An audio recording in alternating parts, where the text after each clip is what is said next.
ഇറങ്ങി വാടി. ഒരു മറ്റേടത്തെ മൈസ്ട്രേറ്റ് വന്നിരിക്കുന്നു. നാളെ നേരം വിളക്കുന്നതിന് മുമ്പ് ഇവിടുന്ന് ഇറങ്ങിക്കോണം. അല്ലെ അടിച്ച് പൊളിക്കുന്നതല്ല. എന്റെ കുളി മുടക്കാൻ നീ ആരടി? മര്യാദക്ക് നിന്നില്ല നിന്റെ കുളി ഞാൻ മുടക്കും. നീ കോർപ്പറേഷനാണ്, ഞങ്ങള് മുനിസിപ്പാലിറ്റി അടി. ചന്ത ചന്ത പൂലൻ ദേവി. മോളെ നീ അവിടെ ഇരിക്കെ. അവനൊരു കുടിയനാ, അവനെന്തെങ്കിലും പറഞ്ഞെന്ന് വിചാരിച്ച് നീ അവിടെ ഇരിക്കെ. എന്താണ് ഒക്കെ ചത്തോ? നമ്മള് സംസാരിച്ച് ഇവിടെ വല കളയണ്ട.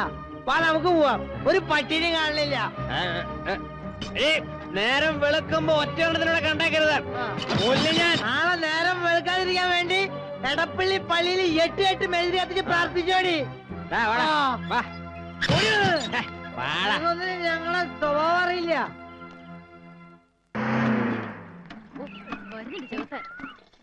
ശവങ്ങള് കാലത്ത് തന്നെ പൈപ്പിന്റെ ഇടയ്ക്ക് പറ്റി പറ്റ പോലെയാ. മുഖം കാണാതിരിക്കാൻ ഇത് വെച്ച് അഡ്ജസ്റ്റ് ചെയ്യാം.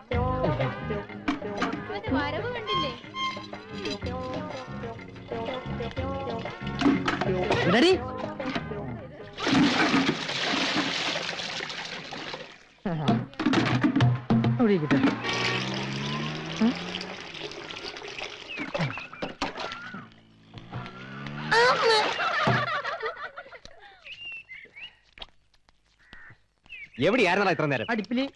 ഉസ്താദ് ഒരു കാര്യം ഞാൻ പറഞ്ഞേട്ടോ, വെള്ളം തൂക്കി തൂക്കി എന്നെ നടു ഒടിഞ്ഞു. ഒന്നില്ലെങ്കിൽ കുളി പൈപ്പിന്റെ അടുക്കലേക്ക് ആക്കാം, അല്ലെങ്കിൽ പൈപ്പ് എടുത്ത് കുളിപ്പരയിൽ വെക്കാം. ഇതൊന്നും പറ്റില്ല, കുളി വേണ്ടെന്ന് വെക്കാം. വെള്ളം എടുക്കുമ്പോ എന്റെ തോല് കരിഞ്ഞു പോയി.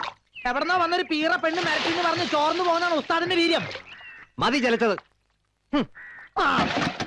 പോപ്പേ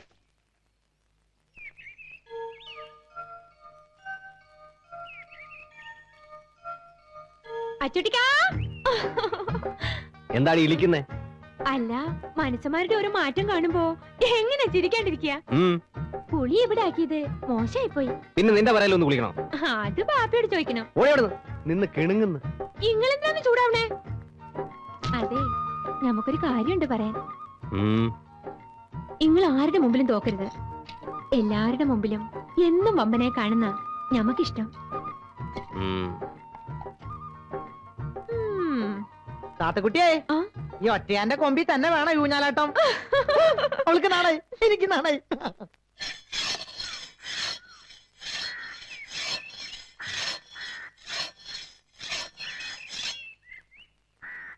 ഉസ്താദ് എന്താ ആലോചിക്കണേ?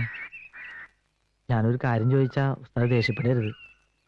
എനിക്ക് കുറച്ച് പൈസക്ക് ആവശ്യമുണ്ടായിരുന്നു. എന്തിനാ? നിനക്ക് കെട്ടിയോളം മക്കളുണ്ടോ അട്ടപ്പാടിയില്? അമ്മയ്ക്ക് നല്ല സുഖമില്ലാന്ന് പറഞ്ഞ് നാട്ടിൽ നിന്ന് കത്തുണ്ടായിരുന്നു. നമുക്ക് എന്തെങ്കിലും വഴി ഉണ്ടാക്കാം.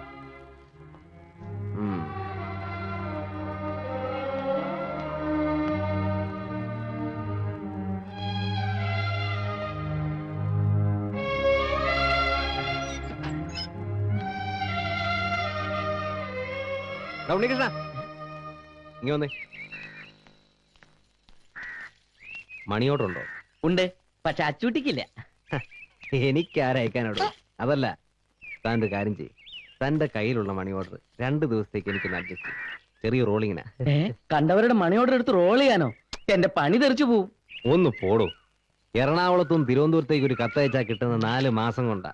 എന്നിട്ടാ മണി ഓർഡർ. എടോ, ഈ മണി ഓർഡർ കിട്ടാനുള്ളവർക്കറിയോ ഇന്ന് അവരുടെ കാശത്തുവന്ന്? താൻ ഒന്നുകൊണ്ടും പേടിക്കണ്ട. 2 ദിവസം കഴിഞ്ഞ് പലിശ അടക്കം തിരിച്ചു തരാം. നടക്കില്ല. വേറെ എന്ത് സഹായം വേണമെങ്കിലും ഞാൻ ചെയ്തുതരാം. എന്നാ ഒരു കാര്യം ചെയ്യും, നിന്റെ പെങ്ങളെ ഇവന് കെട്ടിച്ചോടോ. മര്യാദക്ക് ചോദിച്ചിട്ട് തന്നില്ലെങ്കിൽ എനിക്ക് ബലം പ്രയോഗിക്കേണ്ടി വരും. ഇല്ല, എന്നെ കൊന്നാലും ഞാൻ ഈ പൈസ തരില്ല. ഇല്ല.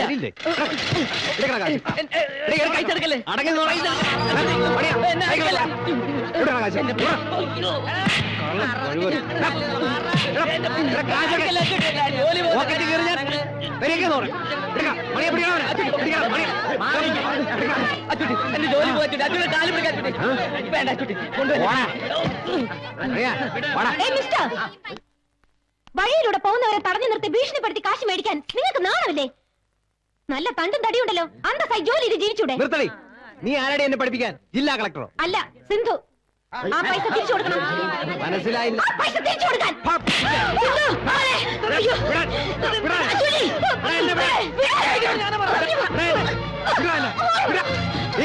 മര്യാദയ്ക്കൂടെ കഴിഞ്ഞോണല്ലേ കൊന്നുകളയും ഞാൻ. വിടണ എന്നെ. നിനക്കെന്നെ മനസ്സിലായിട്ടേ പുല്ലേ അല്ലേ? ഞാൻ തിരിച്ചു വരുമ്പോ ഇവിടെ കണ്ടുപോകാനുണ്ടല്ലോ, നിങ്ങളെ ഞാൻ കെട്ടുകെട്ടിക്കും. പറഞ്ഞില്ലെന്ന് വേണ്ട. വിടണ വാടാ.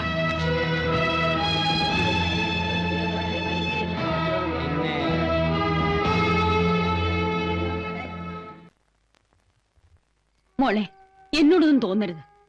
കുട്ടിയോടുള്ള സ്നേഹം കൊണ്ട് പറയുന്നതാ. ഇനി ഇവിടെ നിന്ന് ആപത്താ. അവൻ തിരിച്ചു വരുമ്പോ നിന്നെ ഇവിടെ കണ്ടാൽ എന്ത് ചെയ്യും? കൊന്നുകളയോ? അങ്ങനെ പേടിച്ചു പോകാനൊന്നും എന്നെ കിട്ടില്ല. എനിക്ക് രണ്ടിലൊന്നറിയണം. മോളെ, നിനക്കവന് ശരിക്കും അറിയാഞ്ഞിട്ടാ. എന്തെങ്കിലും മനസ്സിൽ വിചാരിച്ചാൽ അവനത് നടത്തിയിരിക്കും. അവൻ കാരണം മോക്ക് എന്തെങ്കിലും സംഭവിച്ചാൽ ഇതിലും കൂടുതൽ ഇനി എന്ത് സംഭവിക്കാൻ? ചേച്ചി എന്നോട് ക്ഷമിക്കണം. ഫീച്ചറും പത്രവും എന്നൊക്കെ ഞാൻ പറഞ്ഞത് വെറും നുണയാ. എനിക്കെല്ലാം തന്നു ദൈവം, എല്ലാം. പക്ഷേ സ്നേഹം, ദയ, അത് മാത്രം കിട്ടിയില്ല. അമ്മയുടെ തോരാത്ത കണ്ണീർ, അച്ഛന്റെ നിസ്സഹായാവസ്ഥ, രണ്ടാനമ്മയുടെ ക്രൂരത. വർഷങ്ങൾക്ക് ശേഷം ബിസിനസ് എല്ലാം മതിയാക്കി അച്ഛൻ സിംഗപ്പൂരിൽ നിന്ന് നാട്ടിൽ വരുന്നു എന്നറിഞ്ഞപ്പോൾ അമ്മയ്ക്കും എനിക്കും സ്വർഗം കിട്ടിയതുപോലെയായിരുന്നു. പക്ഷേ വീട്ടിലേക്ക് വന്നു കയറിയ അച്ഛനോടൊപ്പം ഒരു സ്ത്രീ ഉണ്ടായിരുന്നു, പത്മാവതി. അച്ഛന്റെ ബിസിനസ് പാർട്ട്ണർ. വെറും ബിസിനസ് പാർട്ട്ണർ മാത്രമായിരുന്നില്ല, അച്ഛന്റെ ലൈഫ് പാർട്ട്ണർ കൂടിയായിരുന്നു ആ സ്ത്രീ എന്നറിഞ്ഞതോടെ പാവം എന്റെ അമ്മ തകർന്നു പോയി. അവരുടെ അധികാരവും അഹങ്കാരവും നിറഞ്ഞ പെരുമാറ്റം അധികം നാൾ അമ്മയ്ക്ക് സഹിക്കേണ്ടി വന്നില്ല. ആ സ്ത്രീയെ നിയന്ത്രിക്കാനുള്ള ശക്തി അച്ഛന് നഷ്ടപ്പെട്ടു കഴിഞ്ഞിരുന്നു. എത്രയോ രാത്രികളിൽ ഒറ്റയ്ക്കിരുന്ന് കരയുന്ന അച്ഛന്റെ മുഖം ഞാൻ കണ്ടിട്ടുണ്ട്. മാനസിക പീഡനവും കുറ്റബോധവും ആയിരിക്കാം അച്ഛനെ ആത്മഹത്യയിൽ കൊണ്ടെത്തിച്ചത്. അച്ഛന്റെ മരണത്തോടെ ഒരു സത്യം ഞാൻ മനസ്സിലാക്കി. ഞങ്ങളുടെ എല്ലാ സ്വത്തുക്കളും ആ സ്ത്രീ അച്ഛനിൽ നിന്നും കൈക്കലാക്കി കഴിഞ്ഞിരുന്നു. എല്ലാം ഉണ്ടായിട്ടും ഒന്നുമില്ലാത്തവളായി ആ സ്ത്രീയുടെ അവഗണനയും പുച്ഛവും സഹിച്ച് ഒരു അനാഥയെ പോലെ എനിക്ക് അവിടെ കഴിയേണ്ടി വന്നു. സ്വസ്ഥത അതെന്നും എന്റെ ജീവിതത്തിൽ നഷ്ടപ്പെട്ടു കഴിഞ്ഞിരുന്നു. ഒരിക്കൽ പോലും സ്നേഹത്തോടെ ആ സ്ത്രീ എന്നോട് പെരുമാറിയിട്ടില്ല. അവരെ സംബന്ധിച്ചിടത്തോളം ഞാൻ ആ വീട്ടിൽ ഒരു അധികപ്പറ്റായിരുന്നു. വീട്ടിൽ നിന്നും ഇറങ്ങിപ്പോയാൽ അവർ തിരിച്ചു വരുന്നത് രാത്രി എപ്പോഴെങ്കിലും ആയിരിക്കും. ഒറ്റപ്പെട്ട പകലുകളിൽ എനിക്ക് ഏക ആശ്വാസം മഞ്ജുവിന്റെ വീടായിരുന്നു. നഷ്ടപ്പെട്ടു പോയ സ്നേഹവും വാത്സല്യവും എനിക്ക് അവിടെ നിന്നും കിട്ടി. അല്ലെങ്കിലും മമ്മിയും ഡാഡി ഇങ്ങനെയോ ഒന്നിനും സമ്മതിക്കില്ല. ആന്റി, മഞ്ജു വാക്ക് കൊടുത്തു പോയതല്ലേ. ഒരു ആഡ് ഫിലിമിൽ അഭിനയിച്ചു എന്ന് വെച്ച് ആർക്കും ഒന്നും സംഭവിക്കാൻ പോകുന്നില്ല. കലാതിലയം കിട്ടിയതിനു ശേഷം TV സീരിയലും മറ്റു അഭിനയിക്കാൻ എനിക്ക് എത്ര ഓഫേഴ്സ് വന്നറിയോ? അയ്യോ മോളെ, നീ എന്തൊക്കെ പറഞ്ഞാലും ശരി, കോഴ്സ് കഴിഞ്ഞിട്ട് മതി ഇതെല്ലാം. പ്ലീസ് അങ്കിൾ, അതിന് മഞ്ജുവിന് പെർമിഷൻ കൊടുത്തേ പറ്റൂ. എന്റെ ഒരു റിക്വസ്റ്റാ, ഒന്ന് പറയൂ ആന്റി. ആ എങ്കി സിന്ധു മോള് ഞങ്ങൾക്കൊരു വാക്ക് തരണം. മറ്റൊന്നുമല്ല, മോളുടെ കല്യാണക്കാരൻ തന്നെയാ. എന്റെ ചേച്ചിയുടെ മോനാ സുരേഷ്. ഡൽഹിയിലെ എയർഫോഴ്സിലാ. അയ്യോ, സുരേഷ് ആ യൂണിഫോം ഇട്ട് നിൽക്കുന്നതാണ് എന്ത് രസമാണെന്നറിയോ?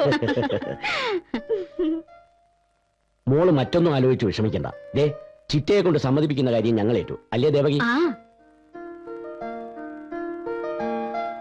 വലിയ ആർഭാടമൊന്നുമില്ലാതെ വളരെ ലളിതമായ രീതിയിൽ കല്യാണം നടത്തിയാൽ മതിയെന്ന സുരേഷിന്റെ അഭിപ്രായം. പത്മാവതി അമ്മ എന്ത് പറയുന്നു? ഓ, അങ്ങനെയെങ്കി അങ്ങനെ. ദേവകി, സിന്ധുവിനോട് ചായ കൊണ്ടുവരാൻ പറയ്. സിന്ധു,